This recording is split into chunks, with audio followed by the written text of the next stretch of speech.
Hello बच्चों, स्वागत है आपका अपने YouTube channel Bihar board study point Prince sir. जैसा कि आप लोग जानते हैं कि प्रतिदिन शाम के 7 बजे हम लोग लाइव आते हैं और किसी न किसी सब्जेक्ट पर हम लोग चर्चा करते हैं।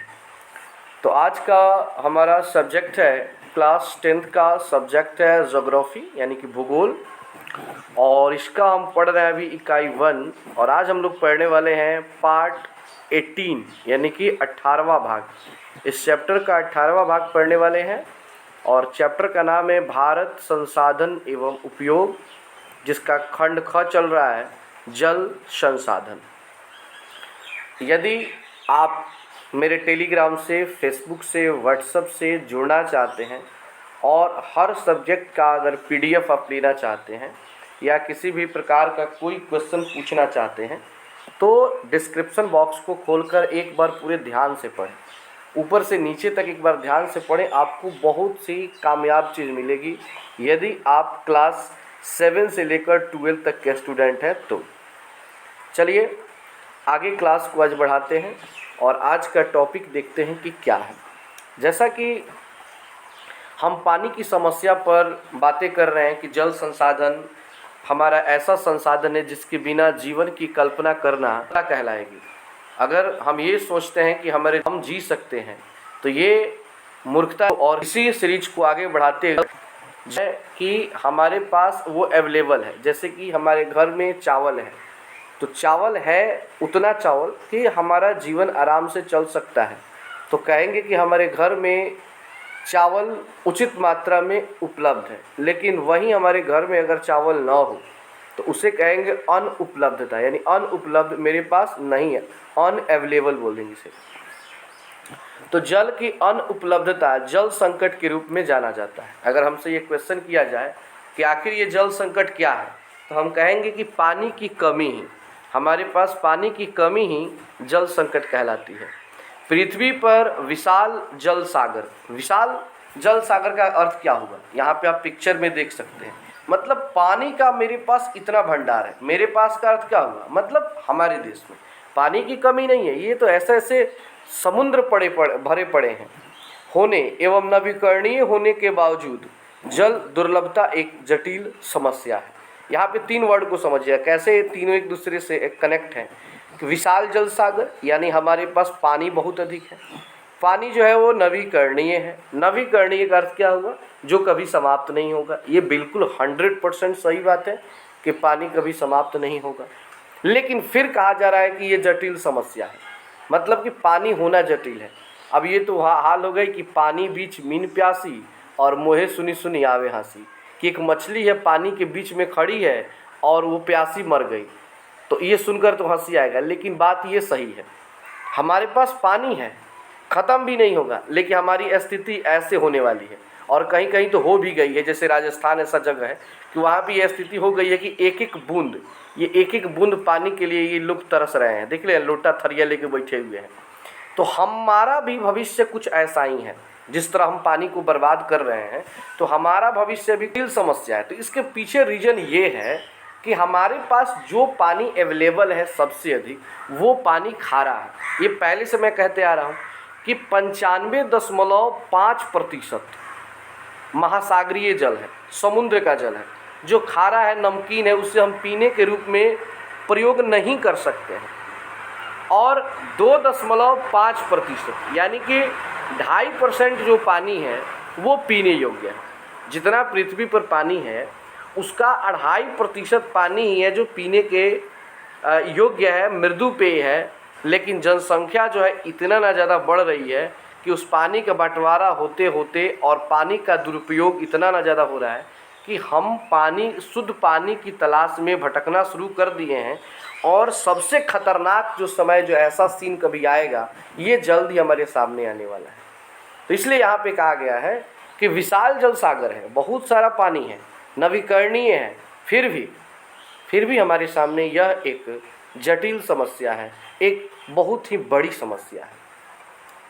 आगे है, जल संकट के अभाव उत्पन्न होते ही मानस पटल पर सूखाग्रस्त या अनावृष्टि क्षेत्र का चित्र उपस्थित होने लगता है। बात बिल्कुल सही है। दोनों तीनों शब्द को समझिए। मानस पटल, मानस पटल का अर्थ हुआ मस्तिष्क पर, दिमाग पर।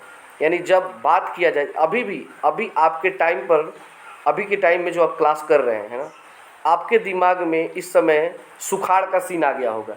सुखाड़, बारिश नहीं हो रहा है। जिस तरह ये व्यक्ति यहाँ पे बैठा हुआ है, देख लीजिए इसकी स्थिति क्या है कि खेत में कुदाल तो मार रहा है, लेकिन कुदाल उसमें जा नहीं पा रहा है क्योंकि वो हार्ड हो चुका है पानी की कमी से, ज़मीन फट गया है। ऐसे ज़मीन की स्थिति तभी होती है जब पानी की कमी हो। तो जैसे ही अगर सूखाग्रस्त की बात किया जाए, जल संकट का बात किया जाए, तो हमारे दिमाग पर अनावृष्टि क्षेत्र यानी कि ऐसे ही ज़मीन का सीन आ जाता है, सूखाग्रस्त क्षेत्र का चित्र उपस्थित होने लगता है। इसलिए मैंने यहाँ पे एक पिक्चर लगाना सही समझा कि ऐसे ही माइंड फिगर में आ जाते हैं। जैसे ही आपसे कहा जाए बाढ़, तो बाढ़ कहते ही आपके मन में बहुत सारा पानी आ जाता है। कहा जाता है जी भागता हुआ एक कुत्ता दिख रहा होगा। तो जिस चीज़ के बारे में हम चर्चा माइंड में आ जाता है, अगर उसको हम कभी जिसको नहीं देखे होते हैं वो दिमाग में नहीं आता है। फॉर एग्जाम्पल अब आपके माइंड में कोई पिक्चर नहीं बन रहा होगा, जीव ही नहीं है, कोई जगह का नाम है और वहाँ पे आप लोग गए भी नहीं होंगे। जिस चीज़ को हम नहीं देखते हैं उसका जो पिक्चर को देख लेते हैं, उसका पिक्चर हमारे माइंड पर बन जाता है।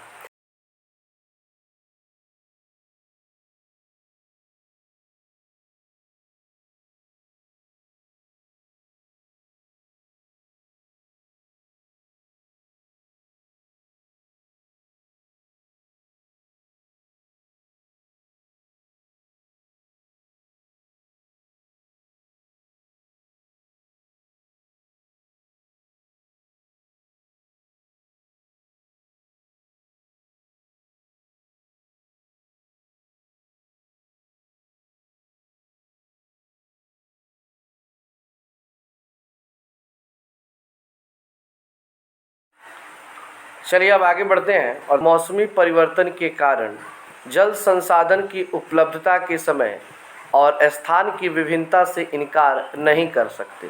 देखिए यहाँ पे कहा जा रहा है कि वर्षा के दिनों में आप लोग देखिएगा कि वार्षिक वर्षा मतलब पूरे साल की अगर वर्षा का औसत निकाला जाए तो वो हमेशा एक समान नहीं रहता है। किसी साल क्या होता है कि बारिश अधिक होती है और किसी साल बारिश क्या होती है, कम होती है। मौसम में परिवर्तन की बात किया जाए तो अभी आपको टहटहावा मतलब घाम दिखाई देगा और थोड़ी देर में इतना ज़बरदस्त बारिश होगी कि मतलब आप उसका अंदाज़ा नहीं लगा सकते। और ख़ास करके गर्मी के दिनों में अभी जो टाइम चल रहा है, अभी तो मैं देखता हूँ कि कुछ ही समय पहले मैं वीडियो बना रहा था, तब तक पूरा धूप निकला हुआ था। और मेरे साथ एक घटना क्या घटी, थोड़ा सा मैं बता देता हूँ कि मेरे द्वार पर क्या हुआ कि बहुत ज़्यादा घास जम गया है। तो किसी ने बताया कि घास को बार बार सोने से ख़त्म नहीं होगा, एक केमिकल आ रहा है, दवा आ रहा है, उस पर उसका छिड़काव कर दीजिए तो वो ख़त्म हो जाता है। तो मैं जा कर के मार्केट से 100 रुपये का वो दवा लाया, पूरा धूप निकला हुआ था, उस पर छिड़क दिया पूरे धूप में, मतलब समझ जाइए कि पसीना टप टप चू रहा था। उसके बाद आ कर के नहा कर के सोचे कि वीडियो बना लेते हैं। वीडियो बना ही रहे तब तक इतना तेज़ आंधी तूफान और बारिश आया, मेरा सारा दवा दह गया और मेरा 100 रुपया बर्बाद हो गया। सोचिए एक प्राइवेट मास्टर के लिए 100 रुपया आज के टाइम में बहुत बड़ी राशि है। तो वही है कि मौसम में परिवर्तन कब हो जाए ये कोई नहीं जानता है। तो इन सब के कारण, मौसम में परिवर्तन के कारण, वार्षिक वर्षा में परिवर्तन के कारण हर जो पानी की उपलब्धता है, जल की उपलब्धता, बिल्कुल इनकार नहीं किया जा सकता है। प्रायः अति शोषण का अर्थ हुआ अधिक से प्रयोग करना, उसको बर्बाद करना, अति उपयोग करना। एवं समाज के विविध वर्गों, समाज के विविध वर्ग का अर्थ हुआ कि अलग अलग वर्ग, जैसे कि मान लीजिए कि आदमी है, कुत्ता है, बिल्ली है, सभी जीव जंतु इसका प्रयोग कर रहे हैं। में जल को असमान वितरण से उत्पन्न होती है। मतलब किसी घर पानी अधिक यूज हो रहा है, किसी घर पानी कम यूज हो रहा है, तो किसी घर बहुत ज़्यादा यूज हो रहा है। यही सब रीजन है जिसके चलते पानी की समस्या जो है वो सबसे अधिक हमारे सामने उत्पन्न होती है। यहाँ पे आप एक पिक्चर देख रहे हैं, इस पिक्चर में क्या दिखाया जा रहा है, ये सीन है देखिए बाबू राजस्थान का।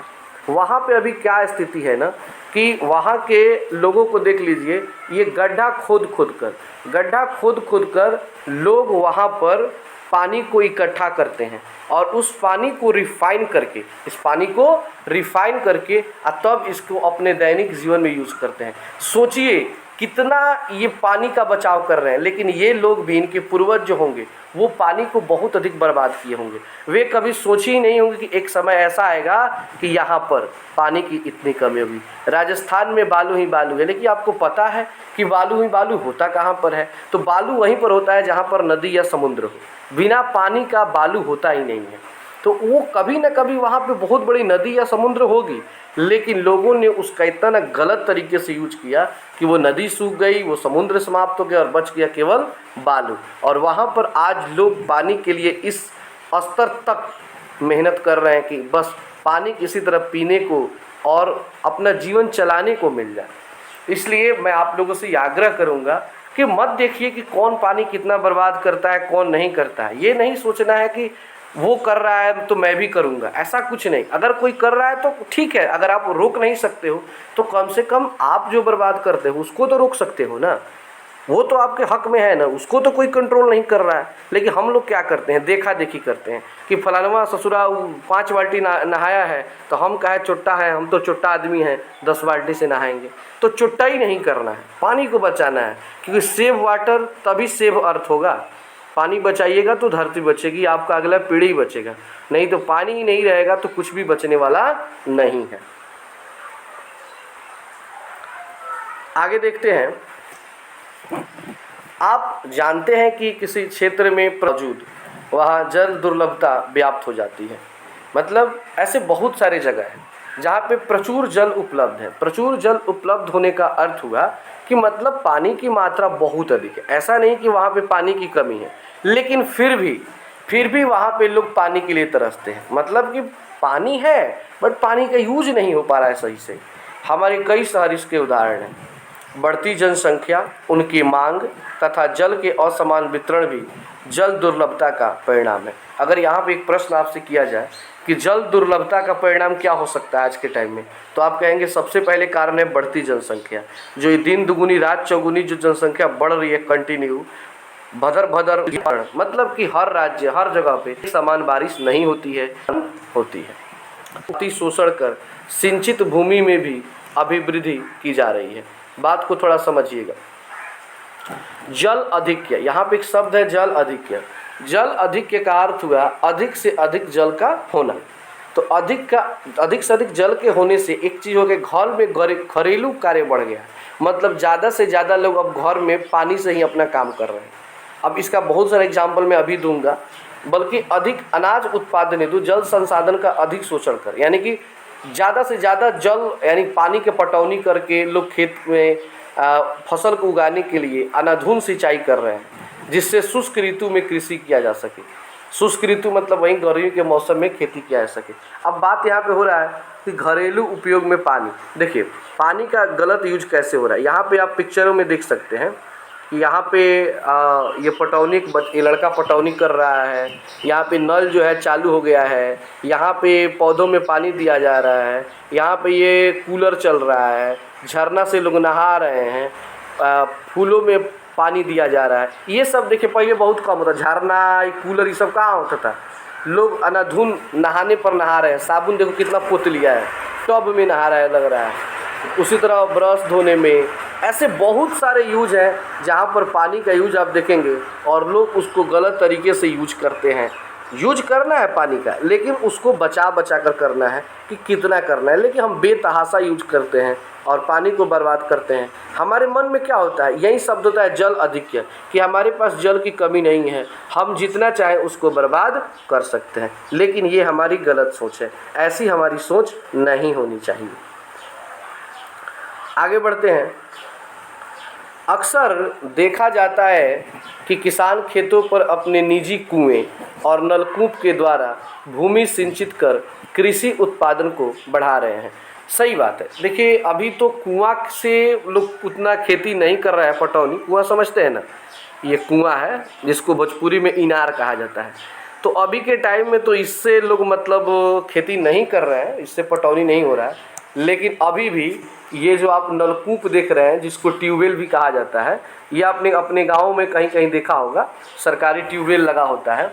तो इससे क्या होता है ना कि यहाँ पे एक मशीन अंदर लगा होता है, जिससे मोटर होता है हम लोग घरों में, तो मोटर ऑन कर दिया जाएगा, लाइन से चलता है, भोमा की तरह। देख ले कितना पानी बिक रहा है, भोमा के जैसे पानी बिकता है। और इस भोमा के माध्यम से जो पानी गिर रहा है, लोग पाइप के द्वारा या नाली फाड़कर अगल बगल के जो भी खेत हैं सब इससे लोग पटौनी करते हैं। लेकिन फ्री का जान करके लोग क्या करते हैं, जितना पानी की आवश्यकता है उससे अधिक पानी दे देते हैं। तो एक तो मिट्टी बर्बाद हो जाती है, दूसरा पानी बर्बाद होता है। लेकिन लोगों को लगता है कि हम जितना अधिक पानी देंगे ना तो वो उतना ही अच्छी फसल होगी। नहीं, अति सर्वत्र वर्जित, अति सब चीज़ में वर्जित है, मना है। अति किसी भी चीज़ में नहीं करना है। पानी का यूज करना है, खेती में सिंचाई करना है, लेकिन इतना भी नहीं कर देना है कि पेड़ ही सूख जाए, मिट्टी ही बर्बाद हो जाए। समझ रहे हैं ना। कहा जाता है कि अगर इंसान भूखा हो तो उसको खाना अगर मिल जाए तो उससे काफ़ी प्रेम से वो खाता है, चाव से खाता है। लेकिन भर पेट कोई लाद कर बैठा हो, उसको अब खाना दीजिएगा तो उसको उतना मज़ा नहीं आएगा। एक गरीब आदमी को खाना खिलाइएगा ना तो उसको बहुत अच्छा लगता है, क्योंकि उसको खाना नहीं मिलता है। लेकिन एक अमीर आदमी को खाना खिलाइएगा ना तो वो उतना खुश आपसे नहीं होगा, क्योंकि उसके पास भोजन की कमी, पानी की तो कमी धीरे हो जाएगी। ये तो पीने वाला पानी है। और जैव समुदाय में पेयजल के अभाव, यानी कि पीने का अभाव हो जाएगा, साथ ही साथ भोजन सुरक्षा भी खतरे में पड़ जाएगा। अब पानी नहीं होगा तो फिर भोजन की व्यवस्था नहीं हो सकती है। यानी कि मिला जुला के बात यही है कि हमारा जीवन खतरे में पड़ जाएगा और हमें अंततः मरना पड़ेगा। सो चाहते हैं कि आप बचे रहें, आपकी अगली पीढ़ी बची रहे। स्वतंत्रता के पश्चात, यानी स्वतंत्रता के बाद 1947 के बाद भारत में तीव्र गति से औद्योगिकरण एवं नगरीकरण का विकास है। देखिए यहाँ पे दो शब्द हैं, औद्योगिकरण यानी कि बहुत सारी कंपनियों का खुलना, यानी बहुत सारे गांव बड़े बड़े नगर शहर बन गए। आज बहुराष्ट्रीय कंपनियों ने भी अपने पैर जमा लिए हैं। आज सही बात है, इंडिया में या किसी भी देश में जाइए तो हर देश में किसी दूसरे देश के लोग आ करके अपना कंपनी खोल करके यहाँ पे अपना बिजनेस व्यापार कर रहे हैं। एग्जाम्पल में मैंने सैमसंग को लिया है कि सैमसंग इंडिया से लेकर कई सारे देशों में अपने सामान को बेचता है। रियलमी फ़ोन आप लोग जानते ही एक चाइनीज़ माल है। ऐसे करके ओप्पो है, बहुत सारी कंपनियां हैं जो अपना बिजनेस कई देशों में फैला रही हैं। तो वे कंपनियां जो अपने बिजनेस को बहुत सारे देशों में करती है एक साथ एक टाइम पर, तो उसे बहुराष्ट्रीय कंपनियां कहते हैं। तो सैमसंग, रियलमी, ओप्पो, ये सब एग्जाम्पल आप लोग दे सकते हैं।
उद्योगों की वजह से मृदु जल पर दबाव बढ़ रहा है। अब मृदु जल का अर्थ क्या होता है, मैं बार बार बताता हूँ, पीने वाला जल। और किनके वजह से, तो उद्योगों के वजह से। उद्योग यानी कि यहाँ पे आप देख रहे हैं बहुत सारी फैक्ट्रियाँ, ये एक फैक्ट्री का सीन है जहाँ पे बहुत सारे मशीन, बहुत सारे ये धुआं निकालने वाला जगह देखे होंगे आप लोग। चीनी मिल में कभी गए होंगे तो देखिएगा ऐसे ऐसे बना होता है भोंपू की तरह, और इससे धुआं निकलते रहता है। तो इसी तरह ये कंपनियां, ये उद्योग हैं जिनके चलते क्या हो गया है कि मृदु जल यानी पीने वाले जल की काफ़ी कमी हो रही है। इन उद्योगों को संचालित करने के लिए, संचालित मतलब होता है इसको चलाने के लिए ऊर्जा की आवश्यकता होती है। कौन सी ऊर्जा? तो विद्युत ऊर्जा। तो विद्युत ऊर्जा यानी कि बिजली से चलती है। तो बिजली पानी से तैयार किया जाता है, और वो भी किस पानी से? तो पीने वाले पानी से, जिसकी अधिकांश दी जाती है। इसी के अंदर एक टरबाइन लगा दिया जाएगा, और वो टरबाइन जैसे जैसे मूव करेगा, घूमेगा, तो उससे बिजली तैयार होती है। और भी बहुत सारे मशीन लगते हैं, ऐसे सिंपल नहीं होता है, लेकिन तैयार इसी से किया जाता है। ठीक है। तो इन बिजली के चलते पानी की कमी हो रही है, और बिजली का यूज ज़्यादा से ज़्यादा कहाँ पे हो रहा है? तो इन उद्योगों में हो रहा है, जिससे पानी की संकट बढ़ती जा रही है। शहरों में बढ़ती आबादी एवं शहरी जीवन शैली के कारण जल एवं विद्युत की आवश्यकता में त्वरित वृद्धि हुई है। बात बिल्कुल सही है। शहरों में बढ़ती आबादी, आप दिल्ली को ही ले लीजिए, मतलब बहुत ही एरिया के मामले में अगर देखा जाए तो बहुत ही छोटा है, लेकिन वहाँ पे आबादी लगभग 2 करोड़ के आसपास है। मतलब कि जहाँ पे 10 लाख की आबादी होनी चाहिए, वहाँ पे 2 करोड़ के आसपास जनसंख्या रहती है, यानी एक पर एक लोग चढ़े हुए हैं। फिर शहरी जीवन शैली के कारण, शहरी जीवन शैली क्या है? मतलब आराम का जीवन जीने, क्योंकि शहर के लोग ना आराम वाला जीवन बड़ा खोजते हैं। गांव के लोग उतना नहीं होते, जैसे कि एसी है, कूलर है, एसी वाला गाड़ी है, हर चीज़, मतलब ये लोग एसी में रहना चाहता है। तो वहाँ पे बिजली की जो आवश्यकता है और पानी की, वो बहुत ज़्यादा बढ़ती गई है। जहाँ नलकूप लगाकर जल आपूर्ति के लिए अंधाधुंध शोषण हो रहा है, तो ऐसे जगहों पे सरकार निकाल करके, और सुने होंगे कि दिल्ली उल्ली में रहने वाले लोग का टाइम से पानी आता है, तो पाइप के माध्यम से इसी पानी को भेजा जाता है। तो इनको लगा करके अंधाधुंध पानी का क्या हो रहा है? शोषण हो रहा है, यानी पानी की कमी की जा रही है, और जल के भंडार तीव्र गति से घट रहे हैं। ये जो पानी निकल रहा है ज़मीन से, ऐसा थोड़े ना है कि अनलिमिटेड पानी है, वो तो बहुत ही कम पानी है, कुछ ही समय में वो ख़त्म हो जाएगा। लेकिन इस पर सोच लोगों का नहीं है, ना तो सरकार का है, ना ही लोगों का है। तो वही होगा कि आने वाले समय में हमें इसका दुर्भाग्य भोगना पड़ेगा। आज कहीं न कहीं मानव की गलती है कि आज कोरोना जैसे महामारी को हम लोग झेल रहे हैं। कहीं ना, चाहे वो किसी भी देश ने या किसी व्यक्ति ने बनाया, लेकिन कहीं ना कहीं हमारी गलती है जो आज पूरा दुनिया इसको झेल रहा है।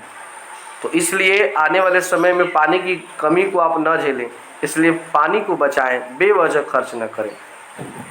अभी तक हमने जल संकट के मात्रात्मक पहलू पर चर्चा किया, परंतु हमारे देश में कुछ ऐसी भी परिस्थितियां हैं जहां जल की पर्याप्त मात्रा होने के बावजूद लोग प्यासे हैं। मैंने पहले भी चर्चा किया था कि बहुत ऐसा जगह है जहां पर पानी की कमी नहीं है, लेकिन फिर भी लोग वहां के प्यासे हैं, मतलब कि पानी नहीं है पीने लायक। तो इसका सबसे बड़ा कारण है कचरा। यहाँ पे पानी में दिख रहे हैं। अब बताइए, ऐसा पानी अगर बहुत ज़्यादा हो तो क्या इस पानी को आप पी सकते हैं? ये गंदगी वाला गिलास डाल के ऐसे ही जो महिला पी रही है, आप ऐसे पी लीजिएगा? नहीं पी सकते हैं। इस दुर्लभता का कारण है जल की खराब गुणवत्ता। इस बात को याद रखिएगा।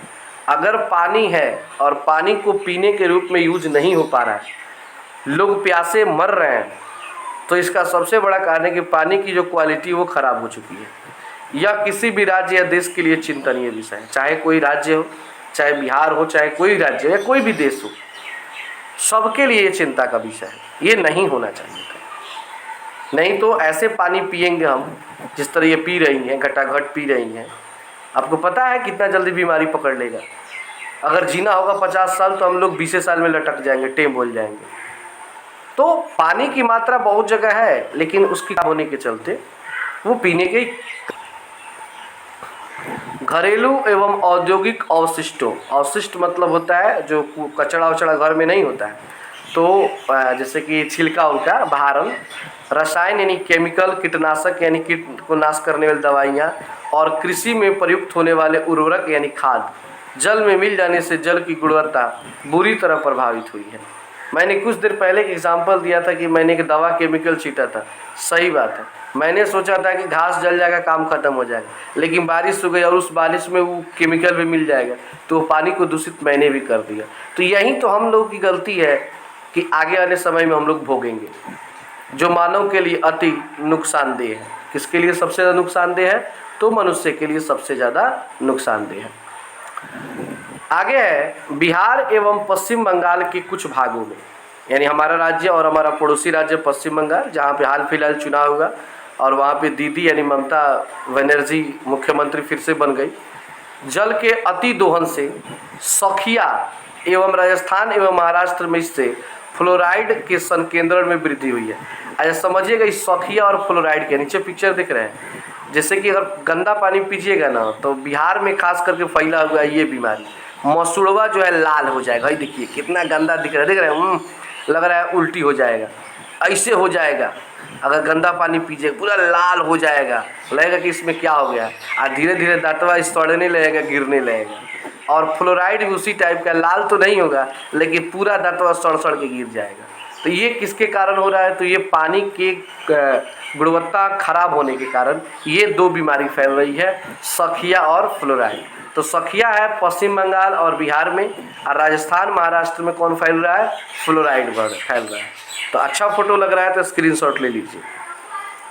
आगे है सीवेज एवं जलमल से, जलमल समझ रहे हैं ना, लैट्रिन वेट्रिन से भारत के अधिकांश नगरीय क्षेत्र में धरातलीय जल दुष्प्रभावित हुए हैं। मतलब कि खैर अभी तो काफ़ी अच्छा खासा लोग हो गए हैं, लोग अब लैट्रिन में, शौचालय में लैट्रिन करना पसंद कर रहे हैं, लेकिन अभी भी बहुत लोग हैं जो खेतों में और खुले में जा कर के शौच करते हैं और पानी को पोखरा उखरा में जा कर के वहीं पर अत्यंत ही विषैली हो गई है। तो ऐसी बहुत सारी नदियां हैं जो गंदी होती जा रही हैं। देख लीजिए विषैली, अब इसमें गंदगी डालिएगा तो विषैली ही ना होगी, या आपको थोड़े ना आपको सुख देने वाली होगी। सो मैं बार बार यही कहूँगा, और ये चैप्टर भी आपसे यही कहता है बार बार कि आप पानी को बचाएं, पानी को सेव रखें, तभी हमारा जीवन सुरक्षित है। तो आज के क्लास में आपने जल संकट के बारे में पढ़ा। अगले क्लास में फिर से इसके पार्ट 19 में हम लोग पढ़ेंगे जल संरक्षण एवं प्रबंधन की आवश्यकता। तो अगले पार्ट को देखने के लिए चैनल को सब्सक्राइब करके बेल आइकन दबाएं, वीडियो को लाइक करें अगर अच्छा लगा हो तो, वरना डिसलाइक करें, लेकिन कमेंट जरूर करें। हमें आपका कमेंट का बेसब्री से इंतजार है।